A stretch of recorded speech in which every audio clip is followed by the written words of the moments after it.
Well, welcome to this session in our training course, Opening Heaven's Door. And what I want to look at in this particular session is the way that healing works in various local formats.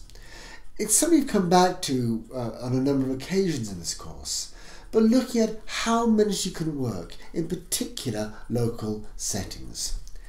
And I'm joined by Dr. David Pearson, who is, well, he has the grand title of being healing advisor to the Diocese of Portsmouth. That sounds very grand, David. What does a healing advisor mean? What do you do? Well, when I came into this role, which was about 6 years ago now, I had no idea what a healing advisor did. And I think, to be honest, it probably varies a little bit from diocese to diocese. But I did grow to understand that the main function of a healing advisor is simply to be that. Yeah. To be able to offer some advice and support for healing ministry within the diocese. And this can take a number of different forms. Mostly in the Portsmouth Diocese there has been a history of having a healing day once a year before my time. And this was instituted by Maurice Maddox, who was involved at that time with Acorn Christian Healing Foundation. And we've had a close association with Acorn within the diocese for a number of years. But the role I have adapted a little bit to be much more in terms of raising the profile of healing ministry and being a resource for parishes in terms of training and encouraging lay ministry, which is where I see my main role. As you, and I guess every diocese is different, but let's assume that what goes on in this part of the church is reasonably similar to other parts of this country and maybe further afield. What state would you say the ministry of healing is in the church, the Church of England? Okay. I can only say what my experience is in this diocese. Yes. And I would say that by and large that depends very much on your church tradition. Yes. So in churches which have an evangelical charismatic tradition, I would say that there are healing prayer teams in most of those churches, and they would have... In most of them, would you say? Well, I think in all who have a charismatic inclination. And now, to some extent, they may have drifted a little bit and need more support, encouragement, new members. I mean, that's certainly... In our ministry team at the moment at St Jude's, we're struggling a little bit for members, but I would say that most Anglican churches which have an evangelical charismatic tradition, there are active prayer ministry teams. Other churches are growing, I think, in their adoption of prayer ministry and in encouraging lay members to be part of that. And certainly within this diocese we have seen a growth in that happening in a number of churches, which has been very encouraging. And I would say that I don't think there is a tradition or a churchmanship that should cause a problem in terms of actually developing prayer ministry. And I think providing it's conducted in a sensitive and appropriate way, then that should fit into any church context. Can I just Those words, sensitive and appropriate. I don't know about your experience but I've found that for some people there is a reticence about the ministry of healing. Not so much on theological grounds, because I think there is a belief that Jesus healed, and why would he not do it today? But the reticence is because they have observed practices that they don't want anything to do with, and that lack of sensitivity that some folk have seen can put people off this ministry. Would you agree with that? Yes, I would, and I think that if we think about the Church of England, because we can, because that's better defined in terms of our churchmanship. I think there are concerns about healing ministry which people have come across in all sorts of ways. I would pick you up on the theology, because I think that although churches by and large would have a theology that says God can heal today, I think there can be less of an emphasis on actually that involves us. Yes. And that we are actually called to be co-workers in God's kingdom, and that includes the ministry of healing.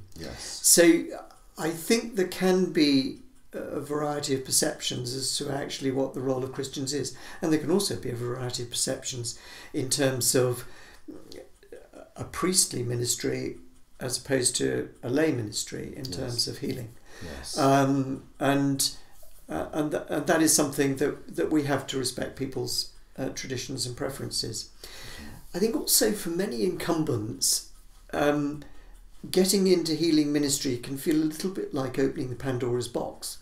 That actually somehow we're letting loose all sorts of maybe inappropriate prayers and lack of sensitivity for people, and all the worst practices that we have encountered in TV ministries and also I think that genuinely people have been harmed by certain forms of ministry, and it may be that people are aware of that and people have picked up on that, and therefore I think to open up prayer ministry within a parish context and sometimes feel like something that is not going to be totally within your control, and that people can get out of hand and do inappropriate things. You mentioned this idea of harm, that, and it is a tragedy that a ministry that is there to help and heal could actually end up doing harm. What harm can the ministry of healing do to people? Yeah.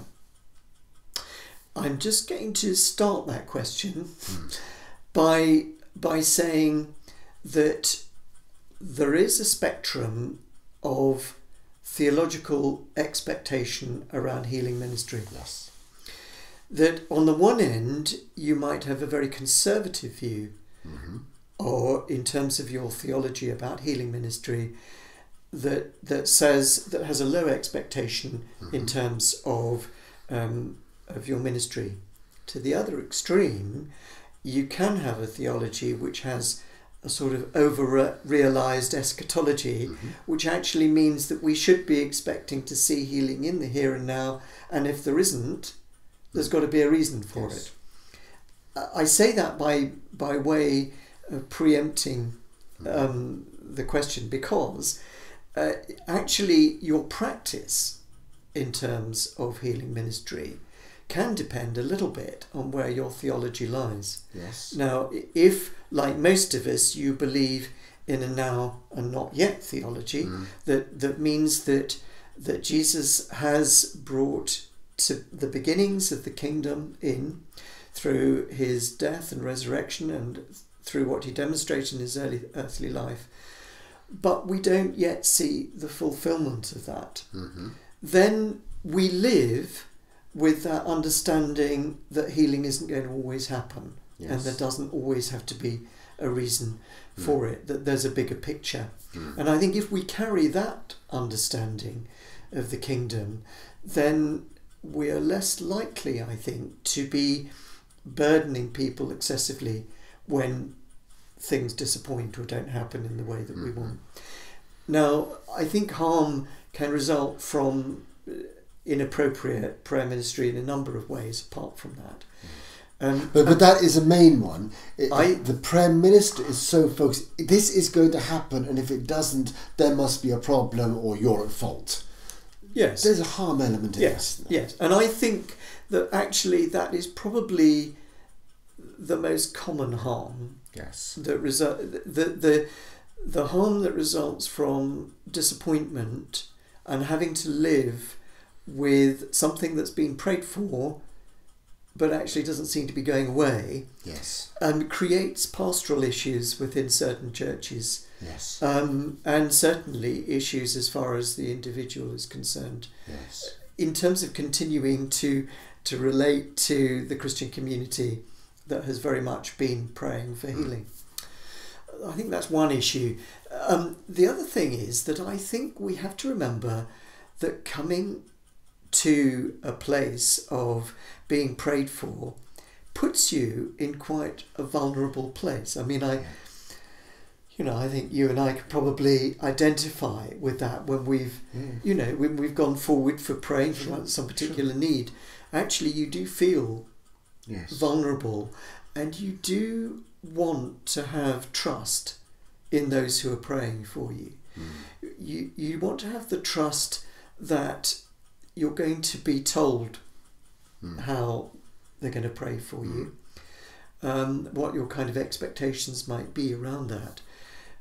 I think a lot of those assumptions can actually be within the ethos of the church and how it practices and how it preaches about healing and prayer ministry. But nevertheless, a word of explanation does no harm.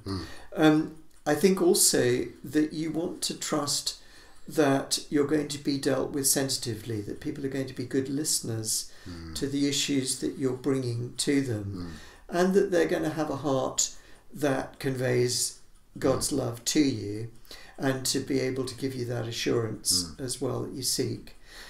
I think also that you would want to have people who are going to be sensitive about touch, and who are going to treat you with respect and only ask for a laying on of hands if you're comfortable with that. And I think, and when these things are ignored or taken for granted, assumptions are made, harm can be done. I think people can feel hurt. Yes. Yes. And that is what we would want to avoid. Yes. I was talking about healing to a group the other day, and one thing we were exploring was whether healing is, in a sense, always, should the setting would always be the local church, or is there a place for, if you like, specialist centres, or places folk can go out of their church? Because somebody was suggesting that, for the church to be really church, we should all be comfortable with being vulnerable in our local setting. And if that's the case, he was actually, advocating we didn't need special centres because it should all take place in the local church. What would you say to that? I think there are two things really. One is that a lot of our Christian healing ministry, our prayer ministry, takes place in a local church, and it's there that we kind of learn how to do it, how we learn to do it safely and appropriately, and under authority. But it doesn't have to stay there. And for instance, I take part in Healing on the Streets in Southsea, and I find that just being able to take that ministry outside the doors of the church into another context brings you into contact with people who would feel very uncomfortable coming to a church service. I mean, we forget how scary church is for a lot of people. Just to go in the building itself. Going in there with a whole lot of people that you don't know, and all this standing up and sitting down, and when to pray and when to sing, you know, and songs that you may not be familiar with. There's a whole thing there that is actually quite difficult for a lot of people who aren't used to going into church. But isn't it equally scary, though, to be doing it, just step forward into a public place in the streets and do it? Well, yes. There is, but it's a different context, isn't it? Yeah. And you can make it as safe and comfortable as you can, can't you? But I also do think that there is a place for centres of healing, and places particularly that allow people to come without any baggage or any hoops to jump through or any other, you know, issues, and can find a place also of retreat and healing and quietness and peace that takes them away from their everyday life into a different environment. And I don't know that churches can do that as well. Right. And therefore, you know, I think healing and retreat centres have an enormous part to play in the Christian ministry of healing. The other thing I would say, and this is maybe going slightly off the track, but one of the things that we've done in Portsmouth Deanery is to have a deanery healing service, which is quite challenging because it means that we're having to work together from our different kind of traditions into providing a context in which people can be comfortable to go to. And I think having a healing service as such does give people permission to come into church in a way that they might not otherwise have. Yes.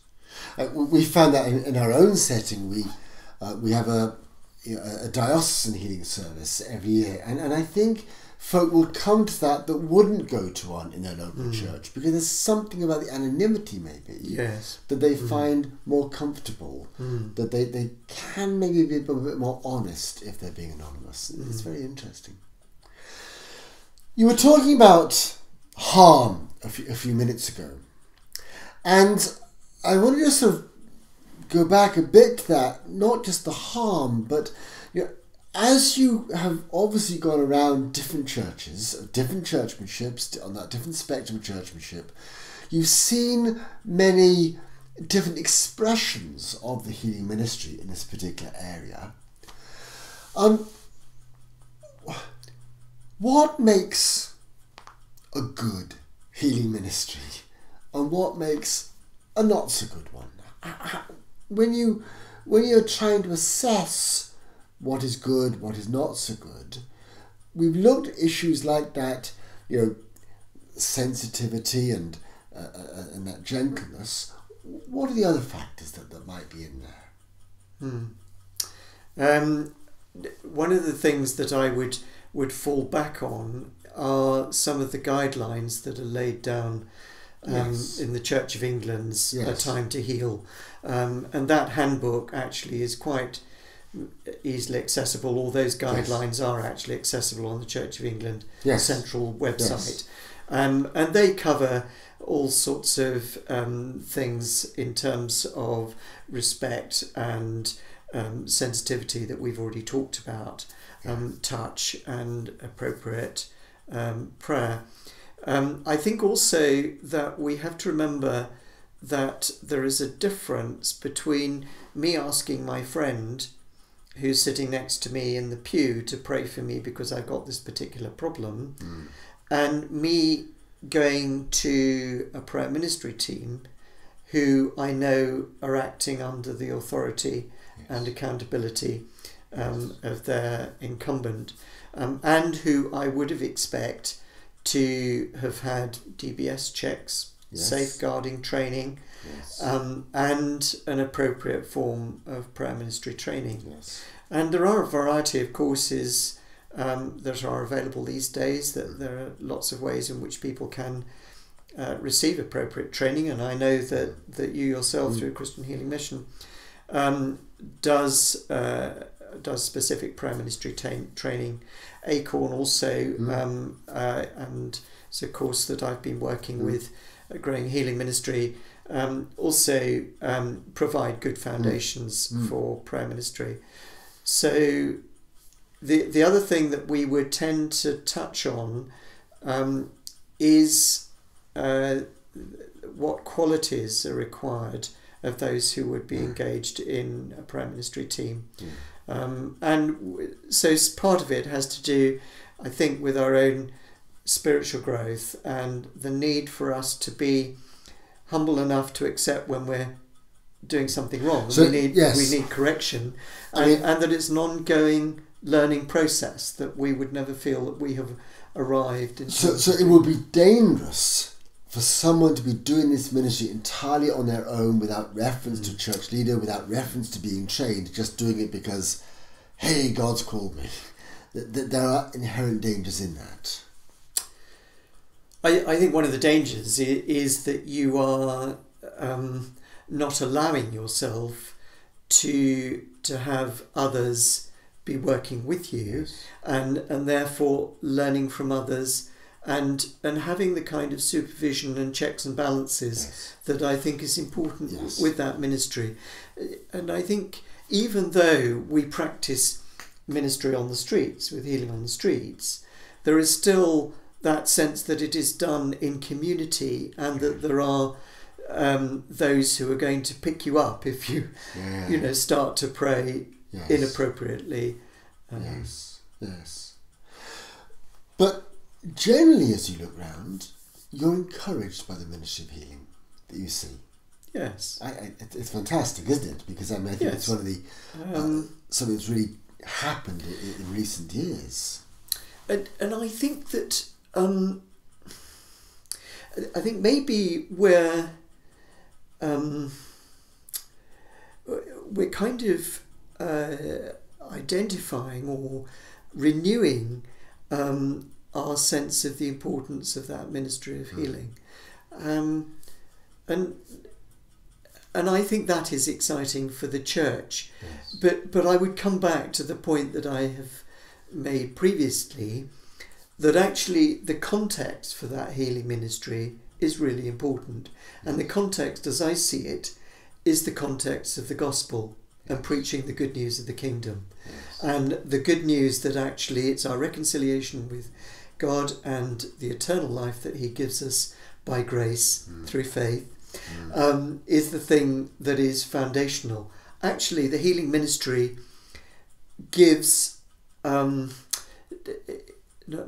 necessarily gives authority to the preaching of the gospel, but it acts as a sign, as a pointer, as an encouragement that actually, yes, the kingdom is coming in the here as well as in the future.